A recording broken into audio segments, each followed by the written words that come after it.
Praise the Lord. ദൈവനാമം വാഴ്ത്തപ്പെടുമാറാകട്ടെ. ഇന്ന് നമ്മൾക്ക് പുതിയൊരു പ്രഭാതത്തിലേക്ക് കടന്നു വരുവാൻ ദൈവം നമ്മളെ സഹായിച്ചു. പുതിയ പ്രതീക്ഷകളോടെ, പുതിയ ആഗ്രഹങ്ങളോടെ, പുതിയ ആവശ്യങ്ങളോടുകൂടി ഒരു പുതിയ പ്രഭാതം നമുക്കിന്ന് കാണുവാൻ സർവ്വകൃപാലുവായ ദൈവം നമ്മൾക്ക് കൃപ നൽകി. ട്രിനിറ്റി ഇൻ്റർനാഷണൽ മിനിസ്ട്രിയുടെ ഫേസ്ബുക്ക് ലൈവിലൂടെ ഒരിക്കൽ കൂടി എല്ലാവരെയും കാണുവാൻ സാധിച്ച ദൈവത്തെ നന്ദിയോട് സ്തുതിക്കുന്നു. എന്നെ ശ്രമിക്കുന്ന എല്ലാ പ്രിയപ്പെട്ടവർക്കും യേശു ക്രിസ്തുവിൻ്റെ നാമത്തിൽ സ്നേഹവന്ദനത്തെ അറിയിക്കുന്നു. നമുക്ക് അല്പസമയത്തെ ചിന്തയ്ക്ക് വേണ്ടി ഒരു വേദവാക്യം വായിക്കാം. യോഹന്നാൻ്റെ സുവിശേഷം 2-ാം അധ്യായം 1 മുതൽ 10 വരെയുള്ളത്. 3-ാം നാൾ ഗലീലയിലെ കാനാവിൽ ഒരു കല്യാണമുണ്ടായി. യേശുവിൻ്റെ അമ്മ അവിടെ ഉണ്ടായിരുന്നു. യേശുവിനെയും ശിഷ്യന്മാരെയും കല്യാണത്തിന് ക്ഷണിച്ചിരുന്നു. വീഞ്ഞ് പോരാതെ വരികയാൽ യേശുവിൻ്റെ അമ്മ അവനോട് അവർക്ക് വീഞ്ഞയില്ല എന്ന് പറഞ്ഞു. യേശു അവളോട്, സ്ത്രീയെ, എനിക്ക് നിനക്ക് തമ്മിൽ എന്ത്? എൻ്റെ നാഴിക ഇതുവരെ വന്നിട്ടില്ല എന്ന് പറഞ്ഞു. അവൻ്റെ അമ്മ ശുശ്രൂഷക്കാരോട്, അവൻ നിങ്ങളോട് എന്തെങ്കിലും കൽപ്പിച്ചാൽ അത് ചെയ്യുവിൻ എന്ന് പറഞ്ഞു. അവിടെ യഹൂദന്മാരുടെ ശുദ്ധീകരണ നിയമം അനുസരിച്ച് 2-3 പറ വീതം കൊള്ളുന്ന 6 കൽപ്പാത്രം ഉണ്ടായിരുന്നു. യേശു അവരോട്, ഈ കൽപ്പാത്രങ്ങളിൽ വെള്ളം നിറയ്ക്കുവിൻ എന്ന് പറഞ്ഞു. അവർ വക്കോളവും നിറച്ചു. അപ്പോൾ കോരി വിരുന്ന് വഴിക്ക് കൊണ്ടുപോയി കൊടുക്കുവിൻ എന്ന് അവൻ പറഞ്ഞു. അവർ കൊണ്ടുപോയി കൊടുത്തു. അത് എവിടെ നിന്ന് എന്ന് വെള്ളം കോരിയ ശുശ്രൂഷക്കാർക്കല്ലാതെ വിരുന്ന് വഴി അറിഞ്ഞില്ല. വീഞ്ഞായി തീർന്ന വെള്ളം വിരുന്ന് വഴി രുചിച്ചു നോക്കിയപ്പോൾ മണവാളനെ വിളിച്ചു. എല്ലാവരും ആദ്യം നല്ല വീഞ്ഞും ലഹരി പിടിച്ച ശേഷം എളുപ്പമായതും കൊടുക്കാറുണ്ട്. നീ നല്ല വീഞ്ഞ് ഇതുവരെയും സൂക്ഷിച്ചു വെച്ചുവല്ലോ എന്ന് അവനോട് പറഞ്ഞു. ഈ ദൈവവചനത്തിൽ നമ്മൾ കാണുന്ന പ്രകാരം ഒരു വിവാഹം നടക്കുന്നു. വിവാഹത്തിലേക്ക് സാധാരണ എല്ലാവരും വിളിക്കുന്നത് പോലെ തന്നെ യേശുവിനെയും ശിഷ്യന്മാരെയും യേശുവിൻ്റെ അമ്മയെയും വിളിച്ചു. വിവാഹ ആഘോഷങ്ങളെല്ലാം നടന്നുകൊണ്ടിരിക്കുന്ന സമയത്ത്, വിരുന്നിൻ്റെ സമയത്ത്, ഭക്ഷണം വിളമ്പുന്ന സമയത്ത് ഏറ്റവും പ്രധാനപ്പെട്ട യഹൂദന്മാരുടെ വിവാഹത്തിനനുസരിച്ച് ഏറ്റവും മെയിൻ ഘടകമായ വീഞ്ഞ് അവിടെ തീർന്നുപോയി. ആ വീഞ്ഞ് തീർന്നു പോയ സംഭവം യേശുവോ ശിഷ്യന്മാരോ ആ സദ്യക്ക് വന്നോ ആരും അറിഞ്ഞില്ല. അവിടുത്തെ കലവറക്കാരനും ഗൃഹനാഥനും അറിഞ്ഞു, മറ്റുള്ളവരോട് പറയാൻ പറ്റാത്ത സാഹചര്യം. അപ്പോൾ അത് ഏറ്റവും അടുത്തതായ യേശുവിൻ്റെ അമ്മ, ആ വീട്ടിലെ ഗൃഹനാഥൻ്റെ ഏറ്റവും കുടുംബക്കാരോ അടുത്ത ആരെങ്കിലും ആയിരിക്കാം. അതുകൊണ്ട് യേശുവിൻ്റെ അമ്മ മറിയും അറിഞ്ഞു. അവരുടേതായ നിസ്സഹായ അവസ്ഥ, അവിടെ വീഞ്ഞ് തീർന്നു പോയത് അവസ്ഥ. ആ അവസ്ഥയിൽ ആർക്കും ഒന്നും ചെയ്യാൻ കഴിയാത്തൊരു സാഹചര്യം. വീഞ്ഞ് തീർന്നു പോയി. ഇനിയും വിരുന്നുകാരോട്, ക്ഷണിക്കപ്പെട്ടവരോട് എന്താണ് പറയുക? വീഞ്ഞില്ലാതെ എങ്ങനെയാണ് വിരുന്ന് മുമ്പോട്ട് കൊണ്ടുപോവുക? സദ്യ എങ്ങനെ മുൻപോട്ട് പോകും? എങ്ങനെയെല്ലാം ചിന്തിച്ച് ആ ഗൃഹനാഥൻ ആകെ വിഷമിച്ച്, മനസ്സ് തകർന്ന് നിരാശിതനായി, ഇനി ഞാൻ എന്ത് ചെയ്യും? വിളിക്കപ്പെട്ടവരുടെ മുമ്പിൽ ഞാൻ ലജ്ജിച്ചു പോകുമല്ലോ, തല താഴ്ത്തുമല്ലോ, എന്നെ മറ്റുള്ളവർ അപമാനിക്കുമല്ലോ, ഞാൻ എന്ത് ചെയ്യും എന്ന് ഭാരപ്പെട്ടിരിക്കുന്ന ഒരു സാഹചര്യത്തിലാണ് മറിയ ഈ വിഷയം അറിയുന്നത്. മറിയ ഈ വിഷയം അറിഞ്ഞപ്പോൾ തന്നെ യേശുവിൻ്റെ അടുക്കൽ ചെന്ന് പറഞ്ഞു, അവർക്ക് വീഞ്ഞ് തീർന്നു പോയി. അപ്പോൾ തന്നെ യേശു അവളോട് പറയുന്നുണ്ട്, എനിക്കും നിനക്ക് തമ്മിൽ എന്ത്? എൻ്റെ നാഴിക ഇതുവരെയും വന്നിട്ടില്ല. യേശുവിൻ്റെ അമ്മയ്ക്ക് മാത്രമേ അറിയത്തുള്ളൂ ആ കഷ്ടതയിൽ, അവരുടെ ആ സാഹചര്യത്തിൽ, മറ്റുള്ളവരുടെ മുമ്പിൽ തല കുനിക്കുന്ന അവസ്ഥയിൽ, നിന്ദിക്കപ്പെടുന്ന അവസ്ഥയിൽ സഹായിക്കാൻ കഴിയുന്ന ഒരേ ഒരു വ്യക്തി യേശു മാത്രമേ ഉള്ളൂ. വേറെ ആർക്കും ആ സാഹചര്യത്തിൽ അവിടെ സഹായിക്കുവാൻ കഴിയത്തില്ല എന്ന് വ്യക്തമായി അറിയുന്ന ഒരേ ഒരു വ്യക്തി മറിയ മാത്രമേ ഉള്ളൂ. മറിയ അറിഞ്ഞിട്ട് മറിയയ്ക്കൊന്നും അവിടെ പ്രവർത്തിക്കാൻ സാധിച്ചില്ല.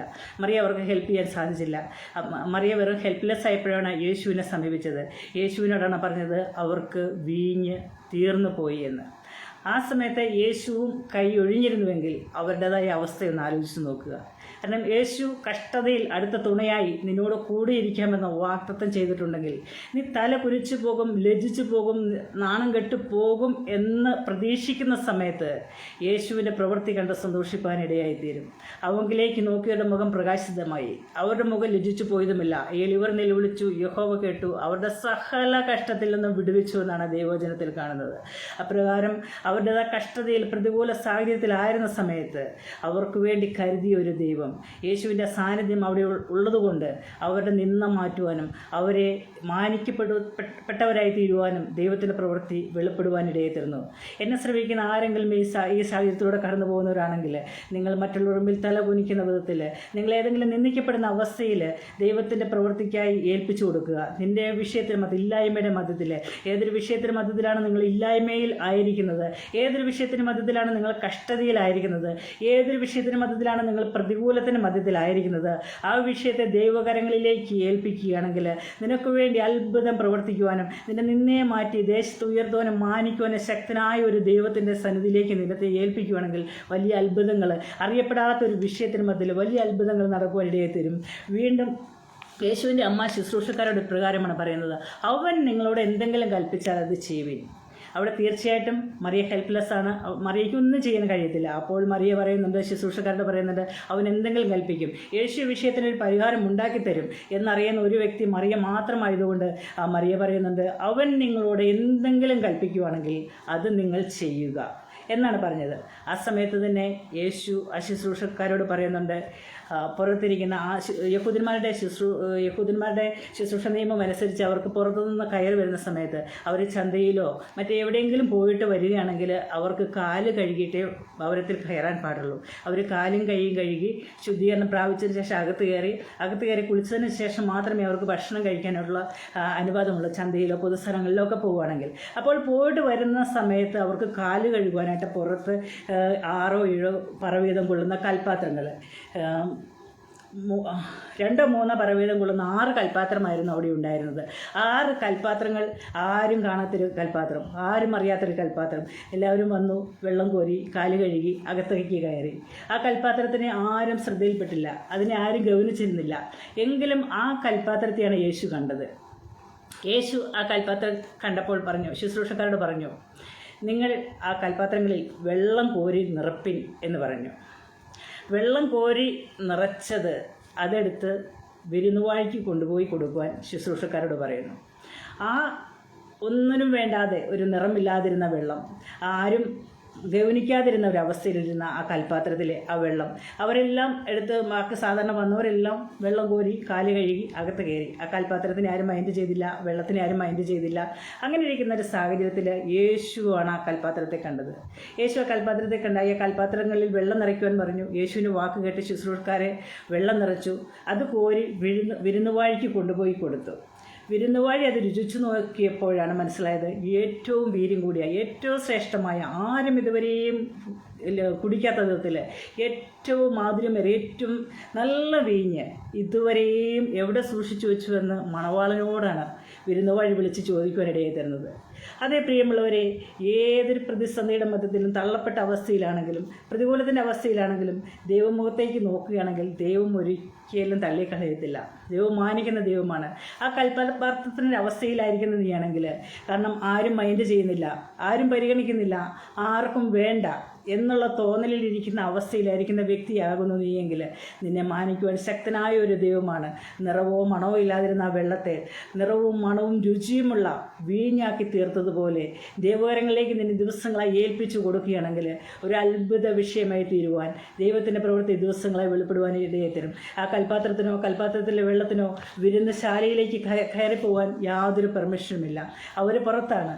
ആ പുറത്ത് കിടക്കുന്ന കൽപ്പാത്രത്തിലുള്ള വെള്ളത്തെയാണ് വീഞ്ഞായി കലവറയിലേക്ക് കൊണ്ടുപോകാനിടയായി തരുന്നത്.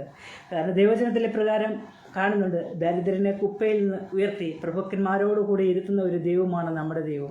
ഈ ദിവസങ്ങളായി ദൈവകരങ്ങളിലേക്ക് ഏൽപ്പിക്കുകയാണെങ്കിൽ നിന്റെ അവസ്ഥകൾക്ക് മാറ്റം വരുത്തുവാൻ ആരും ശ്രദ്ധിക്കാതെ, ആരും ഗവനിക്കാതെ, ആരും മൈൻഡ് ചെയ്യാതിരിക്കുന്ന അവസ്ഥയാണ് നിൻ്റെ അവസ്ഥയെങ്കിൽ, ആരും ഒന്നിനും സഹായമില്ലാത്തൊരവസ്ഥയാണെങ്കിൽ, ആ ഹെൽപ്ലെസ് ആയിരിക്കുന്ന അവസ്ഥയിൽ ദൈവത്തിൻ്റെ പ്രവൃത്തി വെളിപ്പെടുമ്പോൾ, ദൈവത്തിൻ്റെ അത്ഭുതത്തിൻ്റെ കരം തൊടുവാണെങ്കിൽ ഒരു നിറമോ മണമോ ഒന്നുമില്ലാത്ത പച്ചവെള്ളത്തെ വീഞ്ഞാക്കി, ഏറ്റവും വീര്യമുള്ള വീഞ്ഞാക്കി മറ്റുള്ളവരുടെ മുമ്പിൽ മാനിക്കപ്പെട്ടെങ്കിൽ, ആ കുടുംബത്തെ മാനിച്ചുവെങ്കിൽ, അതുപോലെ ദൈവത്തിൻ്റെ പ്രവൃത്തി ദിവസങ്ങളായി വെളിപ്പെടുവാനിടയായി തീരും. അതുപോലെയാണ് ഒന്നും അറിയാതെ പുറത്ത് കിടന്നവനാണ് മോർദെഖായി. വാതിൽ കാവൽക്കാരനായിരുന്നു. വാതിൽ കാവൽക്കാരനെ എല്ലാവരെയും നമസ്കരിച്ചുകൊണ്ട് വാതിൽ കാവൽക്കാരനായിരുന്ന ഒരു മൊർദെഖായിയാണ് ദൈവം മാനിച്ച് രാജാവിൻ്റെ പ്രധാനിയായ സ്ഥാനത്തേക്ക് ആക്കുവാനിടയിൽ തീർന്നു. രാജാവ് കഴിഞ്ഞാൽ അടുത്ത സ്ഥാനം മൊർദെഖായിക്ക് കിട്ടുവാനിടയിൽ തീർന്നു. ദൈവത്തിൻ്റെ പ്രവൃത്തിയാണ് അവിടെ വെളിപ്പെടുവാൻ. പുറംപറമ്പിലായിരുന്നവരെ ദൈവം മാനപാത്രമാക്കി തീർത്ത ദൈവത്തിൻ്റെ പ്രവൃത്തിയാണ് മൊർദെഖായിലൂടെയും കാണുവാൻ സാധിക്കുന്നത്.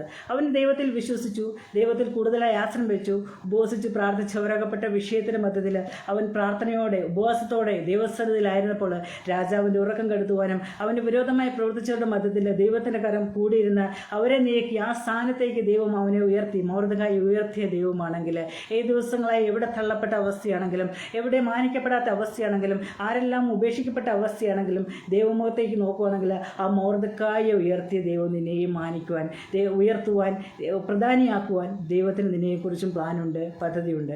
അതുപോലെയാണ് അപ്പനും അമ്മയും സഹോദരന്മാരും എല്ലാവരും തള്ളിക്കളഞ്ഞ ഒരു വ്യക്തിയായിരുന്നു ദാവീദ് ചെറുബാലനായിരുന്നപ്പോൾ തന്നെ അവന് ആടുകളെ മേയ്ക്കുവാനായിട്ടാണ് വനാന്തരത്തിലേക്ക് വിടുവാനിടയിൽ തീരുന്നത്.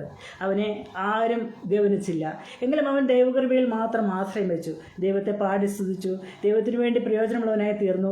ദൈവത്തിൽ ആശ്രയം വെച്ചുകൊണ്ട് നിന്നു. അവൻ ആടുകളെ മേയിച്ചുകൊണ്ട് ആരോടും ഒരു പരിഭവമോ പരാതിയോ പറയാതെ അവൻ മുൻപോട്ട് പോയിക്കൊണ്ടിരുന്നു. ആ സമയത്ത് അവൻ്റെ വീട്ടിലൊരു രാജാവിനെ അഭിഷേകം ചെയ്യുന്ന ഒരു ശുശ്രൂഷ നടക്കുമ്പോൾ പോലും അവൻ്റെ മാതാപിതാക്കന്മാരോ അവൻ്റെ സഹോദരന്മാരോ ഇങ്ങനെ ഒരു മകനെക്കുറിച്ച്, ഇങ്ങനെ ഒരു സഹോദരനെ കുറിച്ച് അവരാരും ചിന്തിച്ചില്ല. എങ്കിലും സ്വർഗത്തിലെ ദൈവം അവനെ കണ്ടു. എല്ലാവരും തള്ളിക്കളഞ്ഞ സ്ഥാനത്ത്, ആരും ഓർക്കാതിരുന്ന സ്ഥാനത്ത്, ആരും ഗവനിക്കാതിരുന്ന സ്ഥാനത്ത് ദൈവത്തിൻ്റെ പ്രവൃത്തി അവിടെ വെളിപ്പെടുവാനിടയായി തീർന്നു. ദൈവം അവനെയാണ് കണ്ടത്. ദാവീദിൻ്റെ മാതാവോ പിതാവോ ഒരിക്കലും ചിന്തിച്ചില്ല അവനൊരു രാജാവായി തീരുമെന്ന്. അവൻ്റെ സഹോദരന്മാരൊരിക്കലും ചിന്തിച്ചില്ല ആ രാജ്യത്തിലെ രാജാവ്, തുടർന്നുള്ള രാജാവ് അവനായി തീരുമെന്ന്. പക്ഷേങ്കിൽ ദൈവമാണ് അവനെ കണ്ടത്.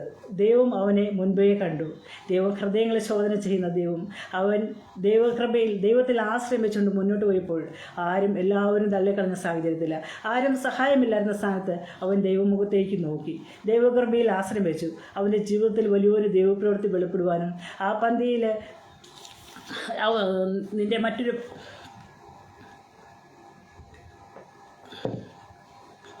എട്ടാമനായി ദാവീദ് വന്നതിന് ശേഷം മാത്രമാണ് അഭിഷേകം ചെയ്ത് രാജസ്ഥാനത്തേക്ക് ദാവീദിനെ അഭിഷേകം ചെയ്തത്.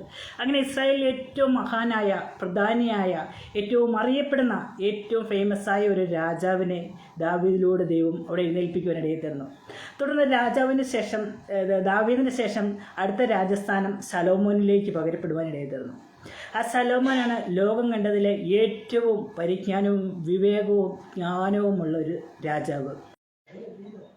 ഏറ്റവും അനുഗ്രഹിക്കപ്പെട്ടവനായ ഒരു രാജാവായിരുന്നു ശലോമോൻ്റെ ജ്ഞാനം കേൾക്കുവാനായിട്ട് തെക്കേ രാജ്ഞി വരെ അവൻ്റെ ജ്ഞാനം കേൾക്കുവാനായിട്ട് വന്നു. ഏറ്റവും അധികം വിവേകത്തോടുകൂടി, ജ്ഞാനത്തോടുകൂടി, പരിജ്ഞാനത്തോടുകൂടി രാജ്യത്തെ ഭരിച്ച ഒരു രാജാവായിരുന്നു ശലോമോൻ, ദാവീദിൻ്റെ മകനായി. അതുപോലെ യെരുശലേം ദേവാലയം പണിയുവാനായിട്ട് ദൈവം നിയോഗിച്ചതും ശലോമോനെയായിരുന്നു. ഇതുപോലെ എല്ലാവരും തള്ളപ്പെട്ടൊരവസ്ഥയിൽ കിടക്കുന്നൊരു വ്യക്തിയാണെങ്കിലും ദൈവകരങ്ങളിലേക്ക് ഏൽപ്പിക്കുകയാണെങ്കിൽ ദൈവം നിന്നെയും നിൻ്റെ തലമുറകളെയും മാനിച്ച് അനുഗ്രഹിക്കുവാൻ ശക്തനായ ഒരു ദൈവമാണ് നമുക്കുള്ളത്. ആ ദൈവത്തിൽ വീണ്ടും ഇപ്രകാരമാണ് കാണുന്നത്. യേശു അവരോട് ഈ കൽപ്പാത്രങ്ങളിൽ വെള്ളം നിറയ്ക്കുവിൻ എന്ന് പറഞ്ഞു. അവർ വക്കോളവും നിറച്ചു. അപ്പോൾ കോരി വിരുന്നുവാഴിക്ക് കൊണ്ടുപോയി കൊടുക്കുവിൻ എന്ന് അവൻ പറഞ്ഞു. അവർ കൊണ്ടുപോയി കൊടുത്തു. ഇത് എവിടെ നിന്ന് വെള്ളം കോരിയ ശുശ്രൂഷക്കാരല്ലാതെ വിരുന്നുവാഴി അറിഞ്ഞില്ല. വീഞ്ഞായി തീർന്ന വെള്ളം വിരുന്നുവാഴി രുചിച്ചു നോക്കിയപ്പോൾ മണവാളിനെ വിളിച്ച്, എല്ലാവരും ആദ്യം നല്ല വീഞ്ഞും ലഹരി പിടിച്ച ശേഷം എളുപ്പമായതും കൊടുക്കുവാറുണ്ട്. നീ നല്ല വീഞ്ഞ് ഇതുവരെയും സൂക്ഷിച്ചു വെച്ചുവല്ലോ എന്ന് അവനോട് പറഞ്ഞു. ഈ അവസ്ഥയിൽ, കാരണം തള്ളപ്പെട്ട അവസ്ഥയിൽ നിന്ന് മാനിക്കുന്ന ഒരു ദൈവം, ഉയർത്തുന്ന ഒരു ദൈവം, നിന്ദിക്കപ്പെടുന്ന അവസ്ഥയിൽ, പരിഹസിക്കപ്പെടുന്ന അവസ്ഥയിൽ, ആരും സഹായമില്ല എന്ന് നമ്മൾ വിധി എഴുതുന്ന സ്ഥാനത്ത് ദൈവകൃപയിൽ ആശ്രയം വയ്ക്കുന്നവരെ വിടുവിക്കുന്ന ഒരു ദൈവത്തെയാണ് നമ്മൾക്ക് കാണുവാൻ സാധിക്കുന്നത്. പ്രിയ സഹോദരങ്ങളെ, നിങ്ങളുടെ വ്യക്തിപരമായ ജീവിതത്തിൽ, നിങ്ങളുടെ കുടുംബപരമായ ജീവിതത്തിൽ, സഭാപരമായ ജീവിതത്തിൽ നിങ്ങൾ തള്ളപ്പെട്ട അവസ്ഥയിലായിരിക്കുന്നുവോ? നിങ്ങൾ നിരാശപ്പെട്ട അവസ്ഥയിലാണോ? ആരും സഹായമില്ലാത്തൊരവസ്ഥയിലാണോ? ഏതൊരു പ്രതികൂല സാഹചര്യത്തിലാണ് നിൻ്റെ ജീവിതത്തിലൂടെ കടന്നു പോകുന്നുവെങ്കിലും നിന്നെ ആരും മൈൻഡ് ചെയ്യുന്നില്ല, ആരും നിനക്ക് വേണ്ടി കരുതുന്നില്ല എന്നെല്ലാം ചിന്തിക്കുന്ന ഒരവസ്ഥയിലൂടെ കടന്നു പോകുന്ന വ്യക്തിയാണെങ്കിലും ഒന്നും ഭാരപ്പെടേണ്ട ആവശ്യമില്ല. നിനക്കായി കരുതുന്ന ഒരു ദൈവമുണ്ട്, നിന്നെ കാണുന്ന ഒരു ദൈവമുണ്ട്, നിനക്ക് വേണ്ടി പ്രവർത്തിക്കുവാൻ ശക്തനായ ഒരു ദൈവമുണ്ട്. ആ ദൈവത്തിലേക്ക്, ആ ദൈവമുഖത്തേക്ക് നോക്കുകയാണെങ്കിൽ നിൻ്റെ സകല വിഷയത്തിനും പരിഹാരം നൽകി നിന്നെ മാനിക്കുവാൻ ശക്തനായ ഒരു ദൈവമാണ് നമുക്കുള്ളത്. ആ ദൈവത്തിൽ തന്നെ, ആ ദൈവമുഖത്തേക്ക് മാത്രം നോക്കുകയാണെങ്കിൽ ആ യേശു ആ കാനാവിലെ കല്യാണ വിരുന്നിൽ അവരുടെ നിന്നയെ മാറ്റി അവരെ മാനിച്ച് അനുഗ്രഹിച്ചതുപോലെ ഈ ദിവസങ്ങളായി നിൻ്റെ ജീവിതത്തിൽ പ്രതികൂലത്തിൻ്റെതായി കാറ്റടിക്കുന്നുണ്ട്. നിനക്ക് എങ്ങനെ മുമ്പോട്ട് പോകണമെന്നറിയാതെ, എങ്ങനെ ഇനി എന്ത് ചെയ്താൽ ഇനി വിജയിക്കുമെന്നറിയാതെ ഭാരപ്പെട്ടുകൊണ്ടിരിക്കുന്ന വ്യക്തിയാണ് എന്നെ ശ്രവിക്കുന്നുവെങ്കിൽ ഈ വിഷയത്തിന് മധ്യത്തിൽ ഈ കാനാവിലെ കല്യാണത്തിൽ യേശു അവിടെ അത്ഭുതം പ്രവർത്തിച്ചതുപോലെ നിൻ്റെ ജീവിതത്തിലെല്ലാം തീർന്നു, ഇനി എനിക്കൊന്നുമില്ല, ഇനി ഞാൻ എങ്ങനെ മുമ്പോട്ട് പോകും എന്നറിയാതെ, ഇനി ഈ ജീവിതം ഇവിടെ തന്നെ അവസാനിപ്പിച്ചാലോ, ഇനി എങ്ങനെ എനിക്ക് മുമ്പോട്ട് പോകാൻ കഴിയത്തില്ല, ഞാൻ മറ്റുള്ളവരുടെ മുമ്പിൽ നിന്ന പാത്രമാണ്, എനിക്കിനി തലയുയർത്തുവാൻ കഴിയത്തില്ല, ഞാൻ പരിഹാസപാത്രമായി തീരും എന്നെല്ലാം ചിന്തിച്ചുകൊണ്ട് എന്നെ ശ്രവിക്കുന്ന വ്യക്തി ജീവിതമാണെങ്കിൽ നിനക്ക് വേണ്ടി അത്ഭുതത്തെ പ്രവർത്തിച്ച് നിന്നെ മാറ്റി നിന്നെ ദേശത്ത് ഉയർത്തി നിന്നെ അനുഗ്രഹിക്കപ്പെട്ട ഒരു ജീവിതത്തിലേക്ക് വീണ്ടും കൊണ്ടുവരാനായിട്ട് യേശു ആഗ്രഹിക്കുന്നു.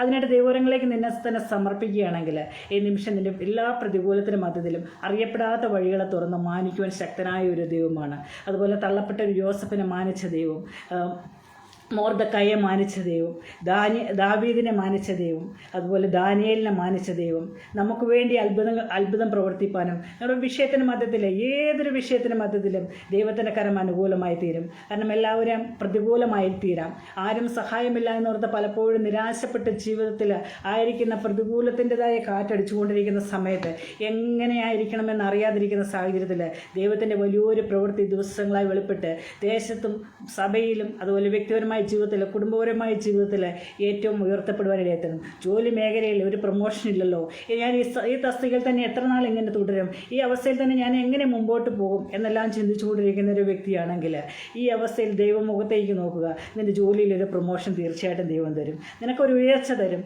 നിന്നെ മാനിക്കുന്നൊരു ദൈവമാണ്. നീ ദൈവത്തിൽ ആശ്രമിക്കുന്നവന് ഒരു നാളും തള്ളിക്കളയുകയില്ല, ഉപേക്ഷിക്കുകയില്ല എന്നുള്ള അവിടുത്തെ വാഗ്ദത്ത വചനത്തിൽ ദിവസങ്ങളായി ദൈവത്തിൽ ആശ്രമിക്കുകയാണെങ്കിൽ നിന്നെ ഏറ്റവും ഉയർത്തുവാൻ തക്കോണം ദൈവത്തിൻ്റെ പ്രവൃത്തി വെളിപ്പെടുവാനിടയായിത്തീരും. അതുപോലെ യോസഫിനെ മാനിച്ചവനായ ഒരു ദൈവം എല്ലാവരും തള്ളിക്കളഞ്ഞു, സഹോദരന്മാർ തള്ളിക്കളഞ്ഞു, ആരും അവനെ മൈൻഡ് ചെയ്തില്ല.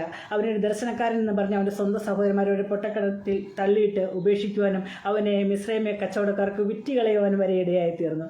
എങ്കിലും അവൻ ദൈവത്തിൽ മാത്രം ആശ്രയം വെച്ചു. എന്നെ സഹോദരന്മാർ തള്ളിക്കളഞ്ഞല്ലോ, ആരും എനിക്ക് ആശ്രയമില്ലല്ലോ എന്നെല്ലാം പറഞ്ഞ് അവനൊരിക്കലും നിരാശപ്പെട്ടു പോയില്ല, അവനൊരിക്കലും പിന്മാറിപ്പോയില്ല. അവൻ ദൈവകൃപയിൽ മാത്രം ആശ്രയം വെച്ചതുകൊണ്ട് അവനായിരുന്ന സ്ഥാനങ്ങളിലെല്ലാം ദൈവത്തിൻ്റെ സാന്നിധ്യം അവനോട് കൂടിയിരുന്ന ആ സമയത്തിൻ്റെ നീക്കത്തിൽ ദൈവത്തിൻ്റെ പ്രവൃത്തി വെളിപ്പെടുവാനിടയായിത്തീർന്നു. ദർശനത്തിനൊരു അവധി വച്ചിരിക്കുന്നു, അത് സമാപ്തിയിലേക്ക് ബന്ധപ്പെടുന്നു. അത് വൈകിയാലും വരും. നിശ്ചയമായിട്ടും ആ ദർശനം നിവർത്തിക്കപ്പെടുന്ന ഒരു ദൈവമാണ്. ദാവീദിനോട് കൂടിയിരുന്ന ദൈവം, അതുപോലെ ദാനിയേലിനോട് കൂടിയിരുന്ന ദൈവം, മോർദെഖായിയോട് കൂടിയിരുന്ന ദൈവം നമ്മുടെ വിഷയങ്ങളെ ഏത് തന്നെ വിഷയത്തിന് മധ്യത്തിൽ ഭാരപ്പെട്ടുകൊണ്ടിരിക്കുന്നുവോ ആ വിഷയത്തിന് മധ്യത്തിൽ അത്ഭുതങ്ങളെ പ്രവർത്തിച്ച് വിടുവിച്ച് ദേശത്ത് ഏറ്റവും മാനപാത്രമായി തീർക്കുവാൻ തക്കോണം ദൈവകരങ്ങളിലേക്ക് നമ്മളെ തന്നെ ഏൽപ്പിക്കുക. കാരണം ദാനിയേൽ ഉപയോഗിച്ച ദൈവത്തെ പോലെ നമുക്ക് ദൈവകരങ്ങളിലേക്ക് സമർപ്പിക്കപ്പെടാം. അതുപോലെ ദാനിയേലിൻ്റെ ദൈവത്തെ പോലെ, മോർദെഖായിയുടെ ദൈവത്തെ പോലെ, മോർദെഖായി എല്ലാവരിലും ആരും അവനൊരു സഹായമില്ലാത്ത സ്ഥാനത്ത്, അവനെ മറ്റാരും മാനിക്കാതിരുന്ന സമയത്ത്, അവൻ വെറും ഒരു വാതിൽ കാവൽക്കാരനായിരുന്ന സ്ഥാനത്താണ് രാജാവിൻ്റെ ഏറ്റവും അടുത്ത സ്ഥാനത്തേക്ക് അവനെ ഉയർത്തുവാനിടയായി തീർന്നത്, ഏറ്റവും പ്രധാനിയായി അവനെ ഏറ്റവും ഉയർത്തപ്പെടുവാനിടയായി തീർന്നത്. കാരണം നിനക്ക് കഴിവില്ല എന്ന് വിചാരിച്ചായിരിക്കാം, കാരണം നിന്നെ കൊണ്ടൊന്നും സാധിക്കത്തില്ല എന്ന് വിചാരിക്കാം. എങ്കിലും ദൈവത്തിൻ്റെ പ്രവൃത്തി, ദൈവത്തിൻ്റെ അഭിഷേകം നിന്നെ മേൽ പകരപ്പെടുന്ന സമയത്ത് തന്നെ ദൈവത്തിൻ്റെ വലിയൊരു പ്രവൃത്തി ഈ ദിവസങ്ങളായി വെളിപ്പെടുവാനിടയായി തീരും. കഴിവില്ലാത്തതിനെ കഴിവുള്ളതാക്കി തീർക്കുന്ന ഒരു ദൈവത്തിൻ്റെ പ്രവൃത്തി. ഒരു രുചിയും മണമില്ലാത്ത വെള്ളത്തെ അത്ഭുത വീഞ്ഞാക്കി, വീര്യമുള്ള വീഞ്ഞാക്കി, ഏറ്റവും എല്ലാവർക്കും അനുഗ്രഹിക്കപ്പെട്ടൊരു വീഞ്ഞാക്കി തീർത്ത ആ ദൈവത്തിൻ്റെ പരിശുദ്ധാത്മാവിൻ്റെ പ്രവൃത്തിയാൽ അനേകർക്ക് ആശ്വാസവും അനുഗ്രഹവും വിടുതലുമായി തീർന്നതുപോലെ നിൻ്റെ ജീവിതത്തിലെ ദിവസങ്ങളായി എല്ലാവരും തള്ളപ്പെട്ടു എന്ന് വിചാരിച്ചാലും, ആരും സഹായമില്ല എന്ന് വിചാരിച്ചാലും, ആരും കാണുന്നില്ല എന്ന് വിചാരിച്ചാലും, ആ നിമിഷത്തിൽ ദൈവത്തിൻ്റെ പരിശുദ്ധാത്മാവിൻ്റെ പ്രവൃത്തിയാൽ നിൻ്റെ നിന്നയെ മാറ്റി ദേശത്ത് സമൂഹത്തിൽ ഏറ്റവും അനുഗ്രഹിക്കപ്പെട്ട നിലയിലാക്കി തീർക്കുവാൻ ആവശ്യമായ ദൈവത്തിൻ്റെ കൃപയ്ക്കായി ദൈവങ്ങളിലേക്ക് നമ്മളെ തന്നെ ഏൽപ്പിക്കാം. ഈ ദിവസങ്ങളിൽ നിന്നെ നീക്കുന്ന ഒരു ദൈവമാണ്. നിന്നെ പ്രയാസങ്ങളെ മാറ്റുന്ന ഒരു ദൈവമാണ്, നിൻ്റെ കഷ്ടതയെ മാറ്റുന്ന ഒരു ദൈവമാണ്. ഈ ദൈവത്തിൽ പൂർണ്ണമായി ആശ്രയം വയ്ക്കുന്നവർക്ക് ദൈവത്തിൻ്റെ ഒരു വിടുതലിൻ്റെ കരം, ഒരു അനുഗ്രഹത്തിൻ്റെ കരം, അത്ഭുതത്തിൻ്റെ കരം രുചിച്ചറിയുവാൻ സാധിക്കുവാനിടയിൽ തീരും. കാരണം യേശു ആ സമയത്ത് അവിടുന്ന് അത്ഭുതം പ്രവർത്തിച്ചില്ലെങ്കിൽ ആ കാനാവിലെ കല്യാണത്തിൻ്റെ അവസ്ഥ എന്തായിത്തീരും? ക്ഷണിക്കപ്പെട്ടവർ അനേകരുണ്ട്. അവരുടെ മുമ്പിൽ ഒരു നിന്നാപാത്രമായി, പരിഹാസപാത്രമായി അവനെ എല്ലാവരും പുച്ഛിച്ച് തള്ളുമായിരുന്നു. കാരണം ഇവനറിയാമല്ലോ, ഇത്രയും പേരെ ക്ഷണിച്ചു, ഇവർക്കുള്ള പന്തിയിലുള്ളവർക്ക് വിരുന്ന് കൊടുക്കണമെന്ന്, അവർക്കുള്ള ഭക്ഷണം കൊടുക്കണമെന്ന്, വീഞ്ഞു വിളമ്പണമെന്ന് അറിയാമായിരുന്നിട്ടും എന്തുകൊണ്ട് അത് കരുതിയില്ല എന്നെല്ലാം ചോദിച്ച് അവനെ നിന്ദിക്കപ്പെടുമായിരുന്നു, അവനെ പരിഹസിക്കപ്പെടുമായിരുന്നു. പക്ഷെ അവൻ്റെ നിന്നയെ മാറ്റുവാൻ മറ്റാർക്കും കഴിഞ്ഞില്ല. യേശുക്രിസ്തുവിന് മാത്രമാണ് അവിടെ അത്ഭുതം പ്രവർത്തിക്കുവാൻ ഇടയായിത്തീർന്നത്. യേശുവിൻ്റെ സാന്നിധ്യമാണ് അവിടെ അവൻ്റെ നിന്നയെ മാറ്റിയത്. അവൻ മറ്റുള്ളവരുടെ മുമ്പിൽ തന്നെ കുനിക്കേണ്ട സാഹചര്യത്തിൽ യേശുവിൻ്റെ സാന്നിധ്യമാണ് അവൻ്റെ മുൻപിൽ അത്ഭുതങ്ങളെ പ്രവർത്തിക്കാൻ അവരുടെ നിന്നയെ മാറ്റി അവരെ ദേശത്ത് മാനിക്കപ്പെടുവാനിടയായി തീർന്നത്. കാരണം ആ വീഞ്ഞെല്ലാം തീർന്ന സമയത്ത് നമ്മുടെ ഒരു അവസ്ഥയാണെങ്കിൽ ചിന്തിച്ചു നോക്കുക. എല്ലാവരും നിസ്സഹായനായിട്ട് ആ വിരുന്ന് വഴിയും ആ ഗ്രഹനാഥനും ലജ്ജിച്ച് തല താഴ്ത്തി മറ്റുള്ളവരുടെ മുമ്പിൽ വിരുന്ന് തീർന്നു പോയി, ഇനി ഒന്നുമില്ല എന്ന് പറഞ്ഞ് അവരെ പറഞ്ഞു വിടേണ്ട സാഹചര്യത്തിലാണ് അത്ഭുത മന്ത്രിയായ ദൈവം അവരുടെ ജീവിതത്തിൽ അത്ഭുതങ്ങളെ പ്രവർത്തിച്ച് ഏറ്റവും അധികം മാനിച്ച് അനുഗ്രഹിക്കപ്പെടുവാനിടയായി തീർന്നത്. ഈ ദിവസങ്ങളായി ദൈവങ്ങളിലേക്ക് നമ്മളെ തന്നെ സമർപ്പിക്കാം. നമുക്ക് ഈ ദിവസങ്ങളായി ഭാരപ്പെട്ടുകൊണ്ടിരിക്കുന്ന ഏത് തന്നെ വിഷയമാണെങ്കിലും ഇല്ലായ്മയുടെ മധ്യത്തിൽ, പോരായ്മയുടെ മധ്യത്തിൽ, അസാധ്യമെന്ന് നമ്മൾ ചിന്തിക്കുന്ന വിഷയത്തെ മധ്യത്തിൽ ദൈവങ്ങളിലേക്ക് നമ്മളെ തന്നെ ഏൽപ്പിക്കാം. ഈ വിഷയത്തിന് മധ്യത്തിൽ അത്ഭുതം പ്രവർത്തിച്ച് നമുക്ക് വേണ്ടി കരുതുന്ന ഒരു ദൈവത്തിൻ്റെ കരങ്ങളിലേക്ക് നമ്മളെ തന്നെ ഏൽപ്പിക്കാം. നമുക്കൊരു നിമിഷം പ്രാർത്ഥിക്കാം ദൈവത്തിൻ്റെ പ്രവൃത്തിക്കായി. ദൈവമേ, സ്തുതിക്കുന്ന കർത്താവേ, സ്തോത്രം നിത്യനും പരിശുദ്ധനുമായ സ്വർഗീയ പിതാവേ, അവിടുത്തെ പാദപീഠസ്ഥലത്തിലേക്ക് നിങ്ങൾ അടുത്ത് വന്നിരിക്കുന്നു. കർത്താവേ, കാനാവിലെ കല്യാണത്തിന് വീഞ്ഞ് പോരാതെ വന്നപ്പോൾ യേശുവിൻ്റെ സാന്നിധ്യം അവിടെ കൂടിയിരുന്നതിനാൽ കർത്താവ് അവർക്ക് വീഞ്ഞ് പോരാതെ അവസ്ഥയിൽ ദൈവത്തിൻ്റെ പ്രവൃത്തി വെളിപ്പെട്ട് ആവശ്യത്തിനനുസരിച്ച് ഏറ്റവും നല്ല വീഞ്ഞ് അവർക്ക് കൊടുത്തതുപോലെ ഞങ്ങൾ ഈ ദിവസങ്ങളായി ഭാരപ്പെട്ടുകൊണ്ടിരിക്കുന്ന വിഷയങ്ങളുടെ മധ്യത്തിൽ ദൈവത്തിൻ്റെ കരം അനുകൂലമായി കൂടിയിരുന്ന് പ്രവർത്തിക്കുമാറാകണമേ എന്ന് പ്രാർത്ഥിക്കുന്നു. പലപ്പോഴും തള്ളപ്പെടുന്ന അവസ്ഥയിൽ, പ്രതികൂലത്തിൻ്റെ സാഹചര്യത്തിൽ ആരും പരിഗണിക്കുന്നില്ല എന്നുള്ള ചിന്തയിലിരിക്കുന്ന അനേകരുണ്ടല്ലോ. അവരുടെ വിഷയത്തിന് മധ്യത്തിൽ അവിടുന്ന് അത്ഭുതം പ്രവർത്തിക്കണം. അവർ ദിവസങ്ങളെ അവിടുന്ന് ഓർക്കുമാറാകണം, മാനിക്കുമാറാകണം, അനുഗ്രഹിക്കുമാറാകണമേ എന്ന് പ്രാർത്ഥിക്കുന്നു. അവിടുന്ന് അത്ഭുതം മന്ത്രിയായ ദൈവത്തിൻ്റെ സാന്നിധ്യം അവരോട് കൂടിയിരിക്കുമാറാകണമേ എന്ന് പ്രാർത്ഥിക്കുന്നു. കഷ്ടതയിൽ അടുത്ത തുണയായ ദൈവത്തിൻ്റെ സാന്നിധ്യം അവരോട് കൂടിയിരുന്ന ഓരോരുത്തരെയും ജോത്സമായി വഴി നടത്തുമാറാകണമേ എന്ന് പ്രാർത്ഥിക്കുന്നു. ദൈവരങ്ങളിലേക്കിടങ്ങളെ അവരെ താഴ്ത്തി ഏൽപ്പിക്കുന്നു. കർത്താവെ, ഇല്ലായ്മയുടെ മധ്യത്തിൽ, പോരായ്മയുടെ മധ്യത്തിൽ കർത്താവെ ലജ്ജിച്ച് തല താഴ്ത്തേണ്ട അവസ്ഥയിൽ ദൈവത്തിൻ്റെ കരം അനുകൂലമായി ജോത്സമായി വഴി നടത്തുമാറാകണമേ എന്ന് പ്രാർത്ഥിക്കുന്നു. ഈ ദിവസങ്ങളെ കർത്താവർക്ക് വേണ്ടി ദിവസങ്ങളെ ചില പുതുവഴികളെ തുറക്കുമാറണം. ഇന്ന് അഭിമുഖിച്ചുകൊണ്ടിരിക്കുന്ന വിഷയങ്ങളുടെ മധ്യത്തിൽ ഒരു പരിഹാരം കണ്ട് സന്തോഷിപ്പാനും ദൈവകൃപയിൽ ആസനം വെപ്പാനും ദൈവത്തെ സഹായിക്കണമേ എന്ന് പ്രാർത്ഥിക്കുന്നു. ദൈവരങ്ങളിലേക്ക് സമ്പൂർണ്ണമായി താഴ്ത്തി ഏൽപ്പിക്കുന്നു. പ്രാർത്ഥനയോട്ടിരിക്കാൻ സ്തുതിക്കുന്നു. യേശു ക്രിസ്തുനാമത്തിൽ അപേക്ഷിക്കുന്നു. കൃപയോടെ കേൾക്കണം പിതാവേ, ആമേൻ. ഇതുവരെ എന്നെ ശ്രമിച്ച എല്ലാ പ്രിയപ്പെട്ടവരോടും യേശു ക്രിസ്തുനാമത്തിലെ സ്നേഹത്തെ നന്ദി അറിയിക്കുന്നു. എന്നെ അവസരം ഒരുക്കി തന്ന ട്രിനിറ്റി ഇൻ്റർനാഷണൽ മിനിസ്ട്രിയോടും അതിൻ്റെ ഫൗണ്ടർ ചെയർമാനായിരിക്കുന്ന തോമസ് ചെറിയ സാറ്, അതുപോലെ സെക്രട്ടറി ആയിരിക്കുന്ന പ്രിയ സ്റ്റീഫൻ ജേക്കി പാസ്റ്റർ, അവസരം ഒരുക്കുന്ന സ്റ്റീഫൻ പാസ്റ്ററോടുള്ള നന്ദി അറിയിക്കുന്നു. എന്നെ ശ്രമിച്ച എല്ലാ പ്രിയപ്പെട്ടവരോടും യേശു ക്രിസ്തുവിൻ്റെ നാമത്തിൽ സ്നേഹത്തെ നന്ദി അറിയിക്കുന്നു. ദൈവം നിങ്ങളെ ധാരാളമായി അനുഗ്രഹിക്കുമാറാകട്ടെ. ഏതൊരു കഷ്ടതയിലും ദൈവത്തിൽ ആശ്രയിക്കുക. ദൈവത്തിൻ്റെ വലിയൊരു വിടുതലും അനുഗ്രഹവും പ്രാപിച്ച് ദൈവനാമോദത്തിനായി നിലനിൽപ്പാൻ ദൈവം നമ്മൾ ഓരോരുത്തരെ സഹായിക്കട്ടെ എന്ന് ആശംസിച്ചുകൊണ്ട് എൻ്റെ വാക്ക് നിർത്തുന്നു. ദൈവം നമ്മളെല്ലാവരെയും ധാരാളമായി അനുഗ്രഹിക്കുമാറാകട്ടെ. ആമേൻ.